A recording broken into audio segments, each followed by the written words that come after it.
Eccomi qua, mi sto già divertendo. Buongiorno Mario, hai visto che velocità? Buongiorno Francesca, ho visto. Sono con il polide. Tu mi hai detto oggi di prepararmi per l'e-bike e io ho scelto un modello di ultima generazione con motore Bosch, mi hanno spiegato tutto, semplicissimo. 4 posizioni qua sul display, da economico fino a turbo. E quindi biammortizzata peraltro, quindi sono pronta per qualsiasi evenienza. Avventura. Abbastanza, anche Accidenti, troppo forse. sì, Dove mi è un'ottima porti? bici, non ti farò fare cose così particolari. Oggi facciamo un giro abbastanza, è un po' impegnativo se tu avessi la bici come la mia da spingere coi pedali. Anche qui devi spingere coi pedali, però c'è il vantaggio che è il motore che ti aiuta. Con questi tipi di biciclette a pedalata assistita, qualsiasi persona anche che non è abituata può affrontare anche salite o percorsi un po' più impegnativi. Allora, noi partiamo da Benzona, infatti siamo qua fuori le mura, quindi intanto ci Esatto. godremo una pedalata in questo borgo che merita una visita. Bellissimo. Da lì? Da lì andremo poi fino a Gemona, però invece di andare giù dritti lungo la ciclovia Alpe Adria, Ah, ok. facciamo un giro un po' più lungo. Facciamo la strada militare che passa lungo il tagliamento sotto il monte San Simeone e poi facciamo la prima salita della giornata, andiamo giù sul lago di Cavazzo, facciamo anche il giro del lago che è molto bello, un'altra salita e poi scendiamo di nuovo sul tagliamento a Bordano e da lì Gemona sul vecchio tracciato della ciclovia Alpe Adria che è una variante attualmente.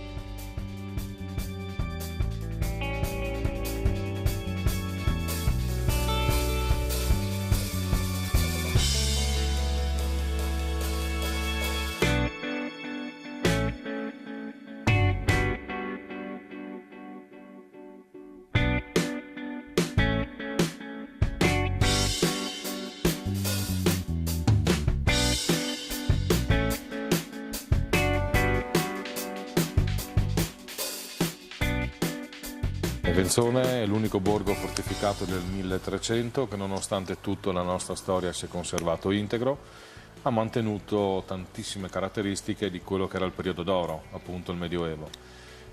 Chi viene a Venzone entrando nelle mura si trova proprio accolto come in un salotto. Tantissimi sono i ciclisti che ci raggiungono, sono decine di migliaia, ma abbiamo un turismo che accontenta un po' tutti perché Venzone può essere vissuto sia dalle famiglie, anche con bambini piccoli, può essere raggiunto da comitive sia italiane sia estere. Venzone è entrato nei borghi più belli nel 2015 e già nel 2017 è stato dichiarato addirittura borgo più bello d'Italia, che è un titolo che ha portato l'attenzione soprattutto del turismo di nicchia, di cultura. Venzone può offrire veramente tutta una serie di particolarità, non solo storia, cultura, i bellissimi cortili, i palazzi, il Duomo, anche le mummie, che rimane sempre una delle attrattive principali di Venzone.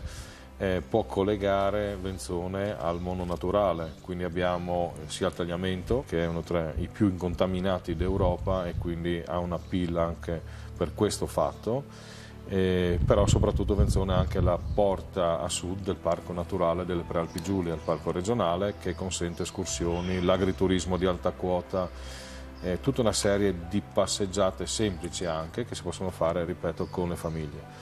Per scoprire poi Venzone nei suoi palazzi anche bisogna entrare un po' dappertutto, quindi Venzone, essendo un monumento nazionale, invita tutti a entrare nei cortili.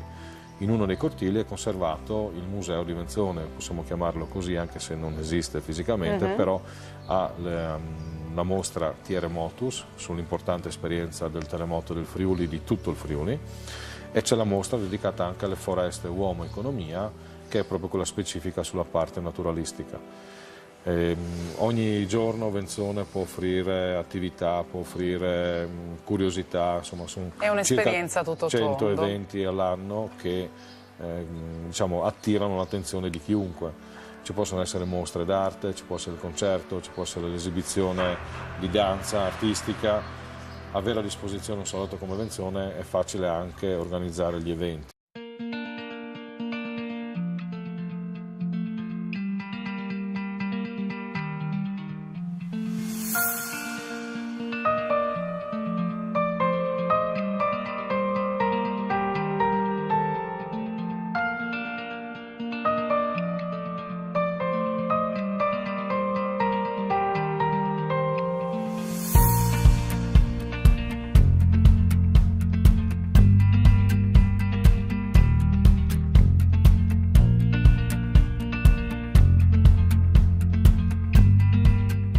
Da Venzone, appena fuori le mura, giriamo a sinistra e seguiamo le indicazioni della ciclabile per poi dirigerci verso Pioverno.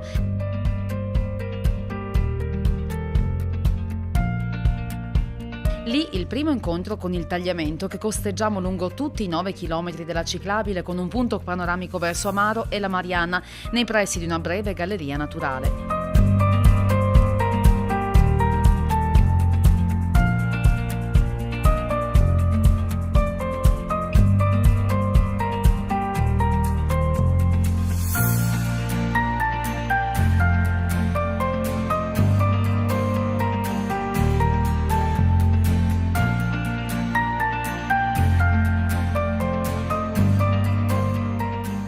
Il primo strappo in salita ci conduce da lì verso la strada che da Cavazzo porta a Somplago. La imbocchiamo appena sotto la maestosa pieve di Cesclans, che sarà punto di riferimento in più tratti del nostro percorso.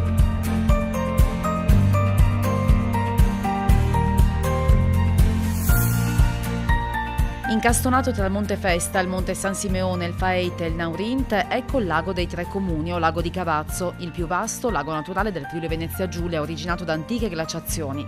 Il suo verde acqua fa capolino prima in mezzo agli alberi, poi ci invade gli occhi, regalando un piacevole contrasto cromatico con i colori caldi del Canneto che attraversiamo prima di proseguire oltre.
La Casa delle Farfalle di Bordano noi diciamo che è la più grande giungla italiana perché è una delle prime e ancora oggi la più grande Casa delle Farfalle che c'è in Italia.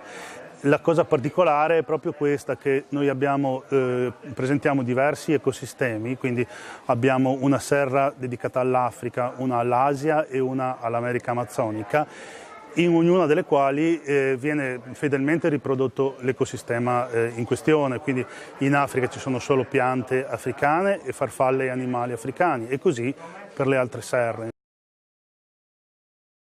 Una cosa che quando ho iniziato a lavorare qui mi stupiva è che la gente ci ritornava ogni anno. Dico, beh, una volta sono andato al museo, sì. Ma perché ci si viene non solo per vedere, ma perché proprio è un'esperienza, è un percorso esperienziale. Quindi si viene dentro e per un momento effettivamente si va in Africa, in Amazzonia. E fate un viaggio, è un viaggio. E come questa mattina ci sono tantissimi bambini, anche le scuole vengono e diciamo si fa in un'ora e mezza, si fa il giro del mondo. Lavoriamo tanto con le scuole e poi le famiglie sono il target principale perché si viene qui, i bambini sono il pubblico più interessato e che più si fa trascinare, eccetera. E il bello è che quando vengono anche i grandi da soli dico vengono i grandi e così ritornano bambini. Diciamo che è un posto per bambini, o ci vengono i bambini o i grandi che hanno voglia di tornare bambini per qualche ora. Quando si può tornare bambini? Quando si possiamo allora, la visitare? Casa delle Farfalle è aperta tutto l'anno, però per esigenze di clima, noi qui siamo a Bordano, siamo ai piedi delle montagne e d'inverno fa piuttosto freddo, quindi non si riesce a tenere aperto tutto l'anno le serre, e quindi le serre sono aperte di solito da Pasqua fino a fine settembre, poi siccome la Pasqua è variabile dipende un po' però sostanzialmente da marzo, fine marzo fino a fine settembre, ecco. Siamo aperti sempre in questo periodo, no? Da marzo a settembre siamo aperti tutti i giorni, non ci sono feste, domeniche, niente, sempre con lo stesso orario, 10-18, quindi è abbastanza facile, ecco. Gli ultimi chilometri della nostra pedalata ci portano sul vecchio tratto della ciclovia Alpe Adria verso Gemona, fino a raggiungere di nuovo il tagliamento e il ponte di Braulins che lo attraversa. Proprio lì ci si ricongiunge con l'attuale FVG1 che scopriremo in una delle prossime pedalate. Saluti e bici!